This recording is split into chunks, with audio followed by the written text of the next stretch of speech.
listening to Inspire Change, a broadcast that strives to educate, motivate, and empower men to challenge traditions of masculinity. To guide us through the intricacies and intersections of emotions, relationships, and male identity is renowned psychologist, author, and speaker Gunter. This is Inspire Change.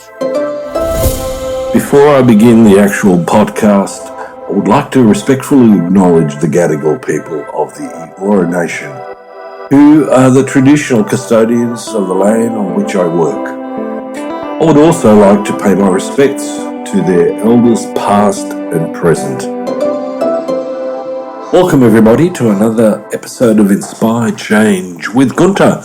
I'm your host. Now, the last podcast that I did was basically introducing the idea of ADD and, some interesting and important points to note.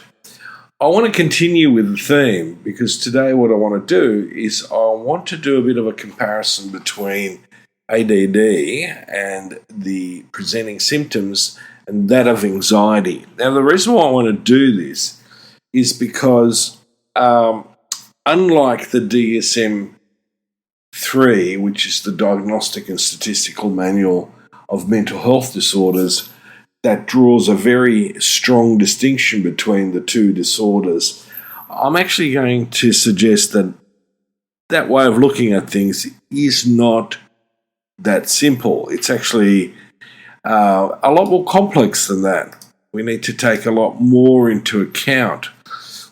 This is a multifactorial problem, and I want to demonstrate to everybody who's listening how we need to accommodate our thinking. As I've said before, basically in medicine and psychiatry, the tendency is towards reductionism. That is, we come down to, the small components of something. But as I've always argued, that's not sufficient. We need to look at the human being as a whole. And not only that, but we also need to consider human beings in their context, i.e., what's their external environment like? So, and part of that's culture. Culture comes into all sorts of different forms. So let me dive into this. Let me talk about the diagnostic criteria for ADD, ADHD as in the DSM-5, okay? So fundamentally, ADD, ADHD is now classified into three presentations: predominantly inattentive presentation, predominantly hyperactive, impulsive presentation, and thirdly, a combined presentation. So let me outline the diagnostic criteria then out of the DSM-5, and then let me talk about how that compares to generalized anxiety disorder according to this classification system. Right? So I'm not saying this is gospel, I'm just saying this is how this has been presented in the manual that most psychologists and psychiatrists use these days. Okay, so let me just focus on attention deficit disorder, predominantly inattentive presentation. So it's got a number of criteria. So firstly and foremost, persistent pattern of inattention. And this is evidenced by at least 6 of the following symptoms present for at least 6 months to a degree that is inconsistent with developmental level and negatively impacts directly on social, academic, and occupational activities. So firstly, often fails to give close attention to details or makes careless mistakes. Often has difficulty sustaining attention on tasks or play activities. Often does not seem to listen when spoken to directly.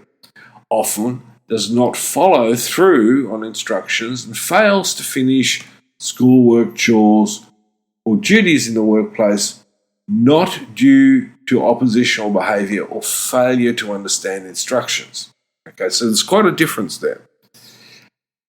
Often has difficulty organising tasks and activities. often avoids, dislikes, or is reluctant to engage in tasks that require sustained mental effort, such as schoolwork or homework. Often loses things necessary for tasks and activities, i.e., school materials, keys, books, wallets, phones. Is often easily distracted by extraneous stimuli. Is often forgetful in daily activities. Here comes the next level. So if the first lot was A, this is B. Several inattentive symptoms are present prior to the age of 12. C, several inattentive symptoms are present in 2 or more settings, i.e. at home, school or work, with friends or relatives, or in any other activities. D, there is clear evidence that the symptoms interfere with or reduce the quality of social, academic, or occupational functioning. E, the symptoms do not occur exclusively during the course of schizophrenia or any other psychotic disorder, and are not better explained by another mental disorder, e.g. mood disorder, anxiety disorder, dissociative disorder, personality disorder, substance intoxication or withdrawal. Okay, so this is it's interesting, and a large part of this is often dependent on an external observer, right? However, having said that, one of the things that's becoming more prevalent is that people are going to the internet and they're essentially scrolling through diagnostic criteria on their own and self-diagnosing. Now, like with any medical issue, I have a problem with self-diagnosis with any psychological disorder because, let me come at it from a personal point of view. I can go through some of these patterns of inattention, and if I look back on my childhood, I've definitely had at least 6 of those running at some point or another. Now, does that make me someone with attention deficit disorder? And my argument is no, not really, because the symptoms or the patterns of inattention were really dependent on the context that I was in. Okay, so one of the things that I argue strongly with is that if I have a good relationship with a teacher and I'm really engaged, then I'm less likely to have any of these patterns, these persistent patterns of inattention. And so, there is, again, that issue between the individual and the context. I've got a special announcement about how you can work with me. Since starting this podcast, I've had a lot of inquiries from listeners asking how they can work with me on a one-to-one basis. Now, I've finally managed to free up some time to work with about 5 clients privately. Typically, we'll work together for 6 months, applying the ideas I discuss here to help you lead a fulfilled, meaningful, and happy life, and a well-rounded life.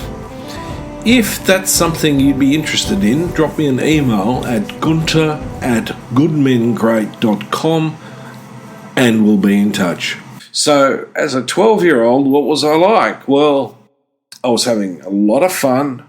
I did struggle at times keeping my mind on the job, as it were. But was it persistent? And this is now, a lot of our stuff comes down to linguistics or the how we use language. Okay, so let me contrast this then with what we call generalized anxiety disorder. Okay, and again, these are the DSM-5 criteria. So A, excessive anxiety and worry, apprehensive expectation, occurring more days than not for at least 6 months about a variety of events or activities such as work or school performance. B, the individual finds it difficult to control the worry. C, the anxiety and worry are associated with 3 or more of the following 6 symptoms with at least some symptoms having been present for more days than not for the past 6 months. So, 1, restlessness or feeling keyed up or on edge. 2, being easily fatigued. 3, difficulty concentrating or mind going blank.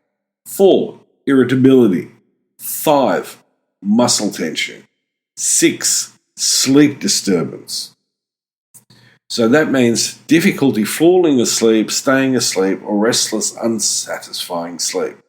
D, the anxiety, worry, or physical symptoms cause clinically significant distress or impairment in social, occupational, or other important areas of function.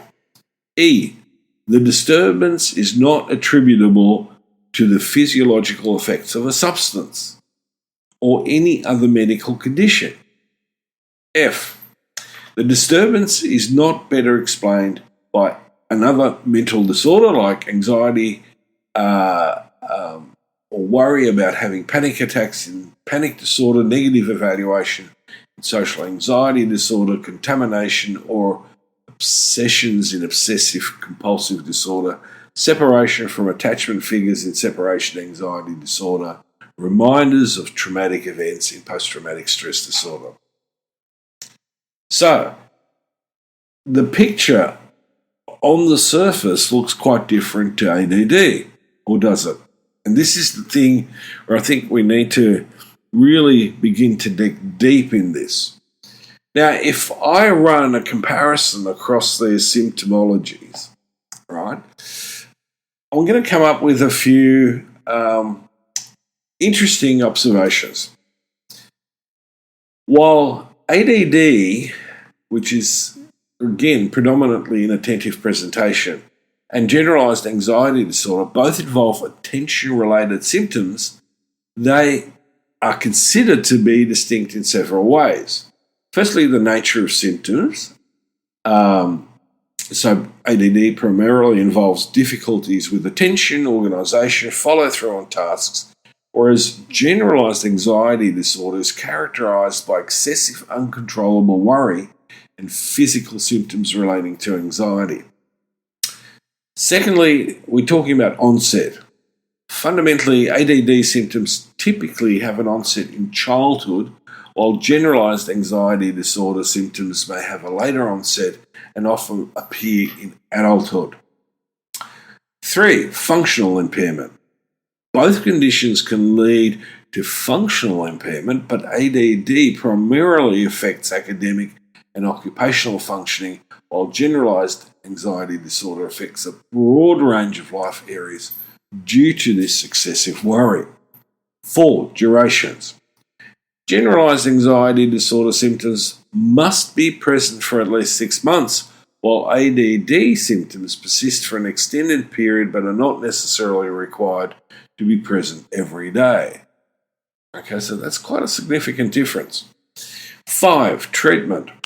Treatments for ADD often include behavioural interventions and medications like stimulants, whereas generalized anxiety disorder is typically treated with psychotherapy and medications such as antidepressants or anti-anxiety drugs.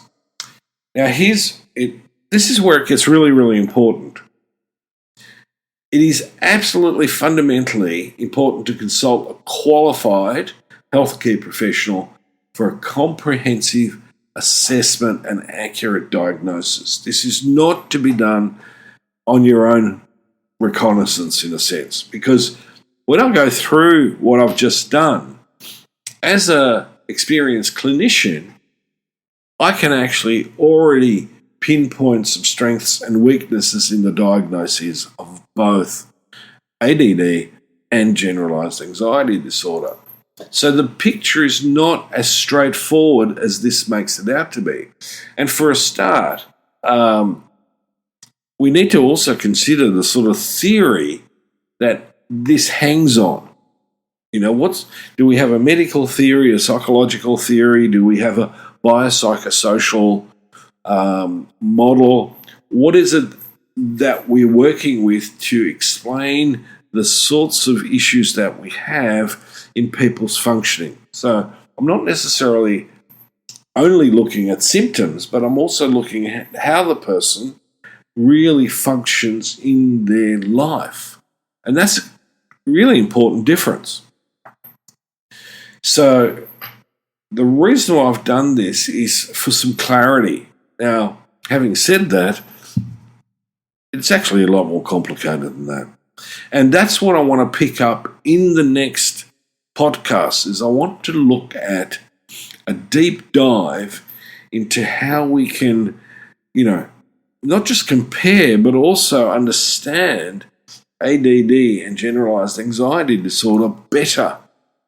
Because what we got, in my view, doesn't quite crack the problem. There's issues about, the frequency in the population of both of those disorders, whether it's ADD, ADHD, or whether it's generalized anxiety disorder. If 1 in 20 people are experiencing ADD, that's a huge number. So we want to pick out, in comparison, how many people experienced generalized anxiety disorder. Okay, so I'm going to put a lot of this together to begin to sort of see what is it that we're going. Looking at it from a neurological, biological, psychological function, but then also in another episode I want to talk about how we can maybe approach the problem from different angles, like, maybe biological anthropology has something to say about this, or medical anthropology.